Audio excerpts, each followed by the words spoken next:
खेळण्यापेक्षा मी सांगतो तो खेळ खेळूया. आणि चेंडू फळी खेळू. आता कशी चेंडू फळी? फळी म्हणजे समूह.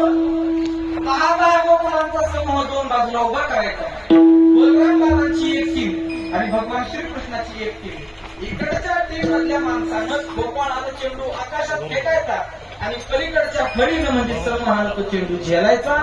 याला म्हणायचे चेंडू फळी. चेंडू आणि फळी. फळी म्हणजे लाकडाची फळी नाही, खेळणाऱ्यांची फळी, ज्याला समूह, ज्याला इंग्रजी ग्रुप म्हणतात. एक ग्रुप त्या दिशेला, एक ग्रुप या दिशेला.